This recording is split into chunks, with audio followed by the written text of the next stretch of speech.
Well, here's the finished product. This is the third video of a three-part series. In the first video I disassembled the plane and showed you what it looked like in all its gory detail. In the second video I did a tune-up, giving you the Reader's Digest version. And on this video we focused on the knob and the tote and the depth adjustment knob. And just for reference, this is what this guy looked like when I got it. And isn't she a beauty?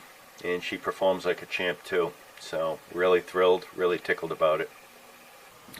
As I've seen pictures of these G4s, they have this front knob that's painted red. It's kind of a cross between a clown red and maybe something a little darker.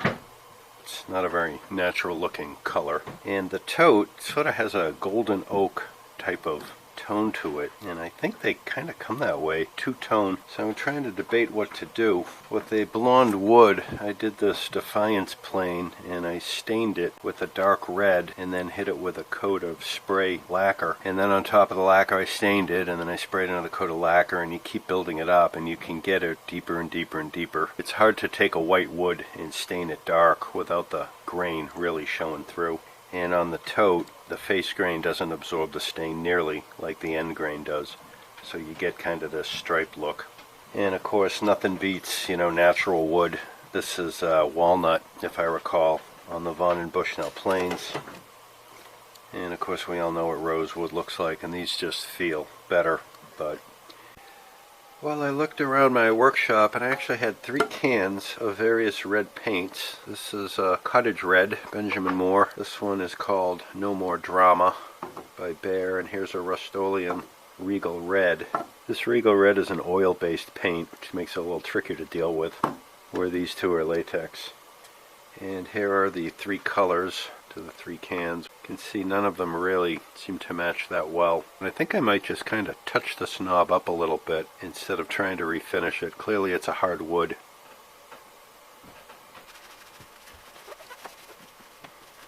I did a pretty good job of cleaning it up.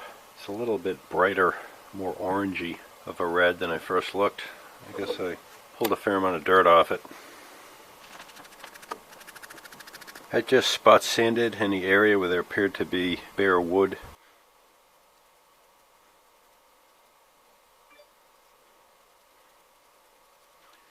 Well, here's a close-up of the knob. Doesn't look perfect, but lightly used, just the way I like them. And there's a close-up of the other side.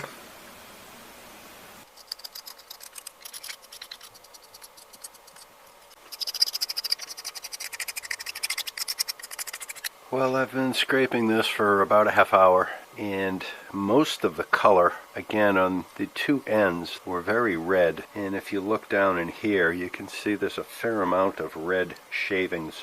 I don't know if anybody watching this video that knows more about the Great Neck G4 planes, but I'd be curious to know. In my research, I couldn't find nearly enough photos of these things to give me an idea what maybe they were supposed to look like. So I've sanded this by hand with 80 grit. Well, this has now been sanded to 150 grit, and it doesn't look like anything remarkable. Let me wet this, give you an idea what this looks like. Excuse my hoarse voice, just recovering from a bout with COVID-19, another cold to deal with. And that kind of gives you an idea, kind of a golden blondish color, still very dark on the end grain. I noticed on the bottom, very late in the game, I don't know how well that's showing up, but it's that bright red, pretty much the same red as is on the knob. So I have a funny feeling the knob and the tote probably were finished the same way. I must admit I've never had great luck using pre-stain conditioners. The idea is that they soak into the wood much like a stain, but they don't add any color, and they fill the pores. So in this particular case I'm going to be sealing to some degree the end grain of the tote, and to a much lesser degree the face grain of the tote. And these things are supposed to allow stain to penetrate, so the idea is it comes out a little bit more even. They say to put it on for several minutes and let it soak in, which is why I keep hitting the end grain, because it's sucking it up like a sponge.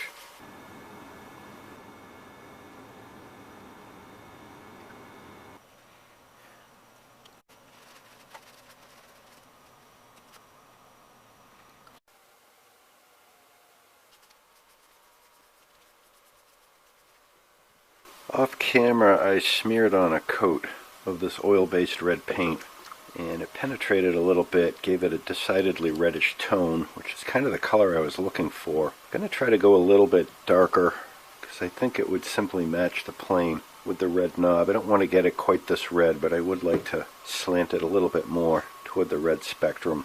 And none of my stains seem to be accomplishing that. I mean, this actually looks like the paint used on a lot of planes, but it's not really the look that I like. Alright, that's good enough.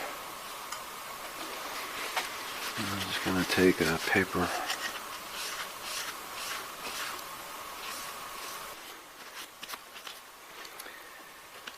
And that looks about a quarter shade redder, which I think is kind of attractive.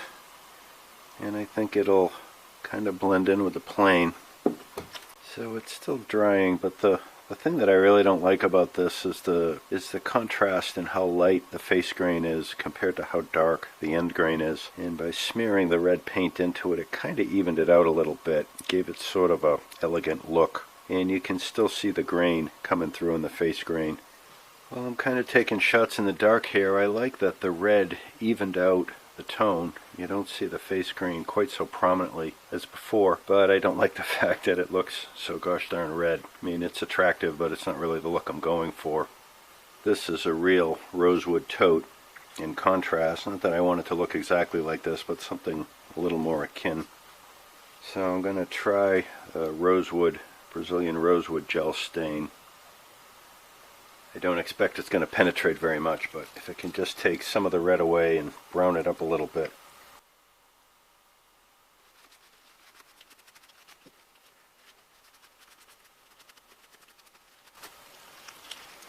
Well, maybe I'm kidding myself, but I do think that actually toned down the red half a notch or so. Well, here is the tote, and I think it looks pretty handsome. You don't really have that stark light face grain that you typically get when you try to stain a light wood dark, and it looks almost like an exotic dark wood, maybe walnut or mahogany or something. Doesn't quite look like rosewood. Here it is compared to rosewood, at least one type of rosewood, and there's another rosewood handle. Doesn't quite look the same, but still attractive nonetheless. And I'm going to compare it to my Defiance hand plane. I had a lot of fun trying to get this knob and tote looking good, and there you can really see the face grain just couldn't get the stain to even out very well, and I think it will look really nice on that plane. When dealing with brass pieces like this, I always hesitate trying to shine them up too much. It's easy to get the smooth brass to a really bright shiny polish, but this knurled area, I always worry that you're going to take off the tops of the knurling, and you want that for a grip. And it's going to be very difficult to get the grime out of the little nooks and crannies without being too heavy with the abrasive. So I got a different idea on how to try to do that.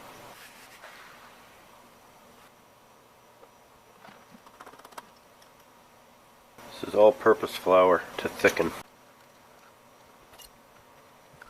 Okay, that's thickened up. Well, here it is finished, and I think it came out pretty close to great. I don't want it to look brand new, I just want it to look lightly used. Probably spent 10 minutes or so scrubbing this with a toothbrush. It's a little tedious, but not too bad. And here's the plane cleaned up and assembled. Quite a beauty. Well, here it is finished up. This is the final part of a 3-part series. The plane looks great, it works great, and I had a lot of fun doing it.